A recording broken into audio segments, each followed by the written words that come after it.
Assalamualaikum warahmatullahi wabarakatuh. Selamat datang kembali sahabat-sahabat semuanya di channel Sahabat Nusaibah. Dalam video kali ini kita nanti akan belajar ya, membahas pendidikan agama Islam dan budi pekerti di materi di kelas 12, yaitu tentang beribadah dan bersyukur kepada Allah. Nanti juga akan membahas tentang berbuat baik kepada sesama. Oke, sebelum kita lanjutkan ke materi, sahabat-sahabat semuanya bisa membaca basmalah terlebih dahulu. Semoga video pembelajaran kali ini benar-benar bermanfaat. Bismillahirrahmanirrahim. Terima kasih. Kita masuk ke dalam pembahasan beribadah dan bersyukur kepada Allah Subhanahu wa taala. Ini dijelaskan ya, kaitannya dengan beribadah dan bersyukur ada dalam Al-Qur'an surah Luqman ayat 13 sampai 14, yaitu tentang kewajiban beribadah dan bersyukur kepada Allah. Yang kedua, makna surah Luqman yaitu tentang kewajiban beribadah dan bersyukur kepada Allah serta pengamalannya, nanti akan kita bahas.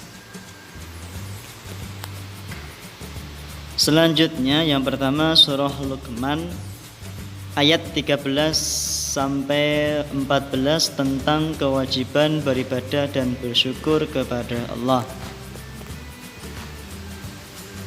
Kita lihat teman-teman. Sebelum kita bahas lebih rinci kaitannya dengan kewajiban beribadah dan bersyukur dalam surah Luqman ini, sedikit saya sampaikan, kita bahas tentang tajwid ya teman-teman semuanya, agar menjadi pengingat kita ya. Ketika kita membaca Al-Quran, kita mampu membaca sesuai dengan tajwid ya, agar mendapatkan dan agar menjadi pahala untuk kita. Contoh tajwid ya, wahnan ala wahnin, ini dinamakan izhar halqi. Kenapa? Karena ada tanwin bertemu dengan ain. Huruf izhar itu apa saja ya?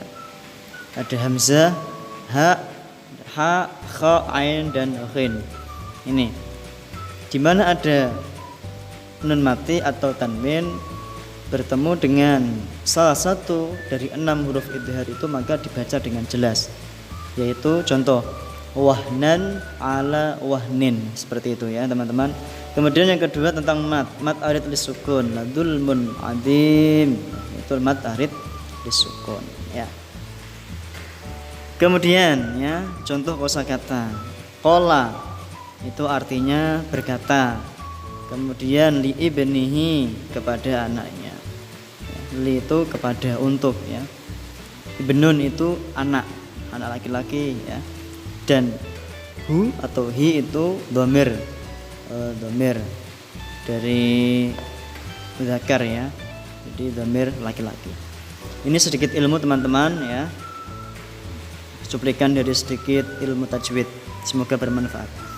Hadis riwayat Bukhari ya, hadis riwayat Imam Bukhari tentang sholat tahajud ya. Ini ada kaitannya dengan bersyukur dan kewajiban beribadah. Ini riwayat Bukhari dari sahabat Aisyah radhiyallahu anha. Kemudian yang B, makna surah Luqman ayat 13 sampai 14 tentang kewajiban beribadah dan bersyukur kepada Allah Subhanahu wa ta'ala serta pengamalannya. Makna surah Luqman ayat 13 sampai 14 yaitu pertama, seorang muslim harus menyampaikan nasihat dengan bijak kepada orang lain, seperti Luqman menasihati anaknya agar tidak menyekutukan Allah. Ini ya teman-teman, beribadah menyembah Allah. Dalam surah ini ya, kita mencontoh sahabat Luqman ya, yang menasihati anaknya agar tidak menyekutukan Allah, artinya agar menyembah kepada Allah. Yang kedua, menyekutukan Allah merupakan kezaliman yang sangat besar. Artinya apa? Menyekutukan Allah itu termasuk dosa yang tidak terampuni ya. Makanya disebut dengan kezaliman yang besar. Kemudian yang ketiga, menjelaskan perintah senantiasa bersyukur kepada Allah. Yang selanjutnya, Allah Subhanahu wa taala menjelaskan perintah berbuat baik kepada kedua orang tua. Yang terakhir yaitu Allah merupakan satu-satunya tempat kembali. Ini adalah yang terkandung ya, makna yang terkandung dalam surah Luqman ayat 13 sampai ke 14. Kemudian pengamalan surah Luqman, yang pertama bersyukur kepada Allah. Kita harus mampu bersyukur kepada Allah, beribadah dengan mencari ridho Allah. Kita beribadah tidak mencari niat agar kaya, agar sukses, tapi benar-benar kita niatkan untuk mendapatkan ridho Allah Subhanahu wa taala. Kemudian berbakti kepada kedua orang tua. Kemudian Allah menjelaskan perintah berbuat baik kepada kedua orang tua, tidak durhaka. Dan kita yakini bahwa Allah merupakan satu-satunya tempat kembali. Ini adalah makna dan pengamalan dari surah Luqman ayat 13 dan 14.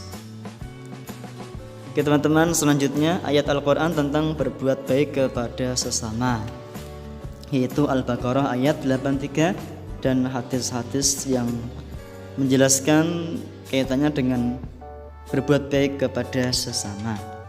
Yang kedua nanti akan kita bahas kandungan dan pengamalan dalil tentang berbuat baik kepada sesama. Oke.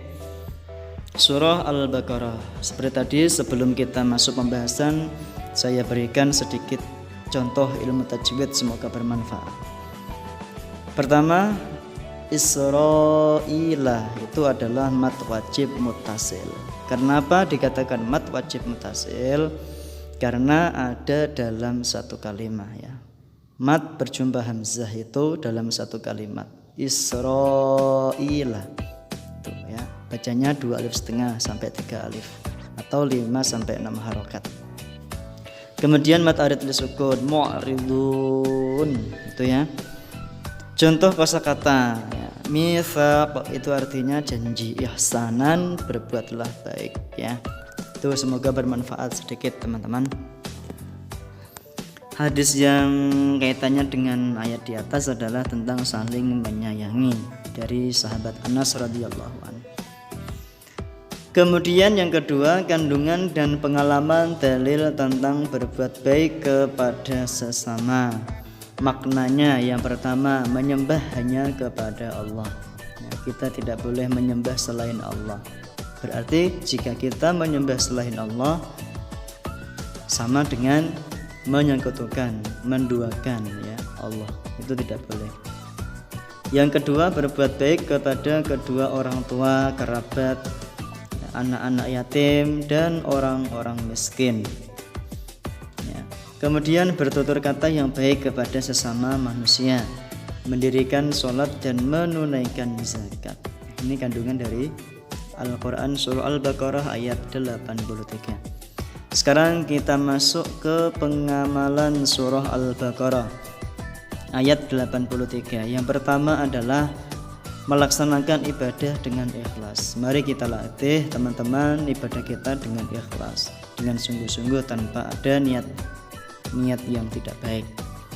Kemudian hormat patuh kepada orang tua dan guru, ini harus ya. Kalau kita mengamalkan Al-Quran surah Al-Baqarah ayat 83, diantaranya harus patuh kepada orang tua dan guru, seperti itu. Kemudian menyayangi tetangga dan teman ya. Menyayangi yang ada di dalam masyarakat ya, tetangga, teman-teman, baik yang kurang baik maupun yang baik kita sayangi ya.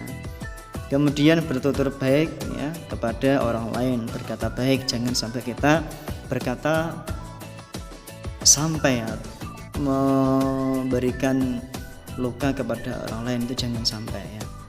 Jangan sampai kita menyakiti orang lain dengan lisan kita, dengan kata-kata kita. Jangan ya.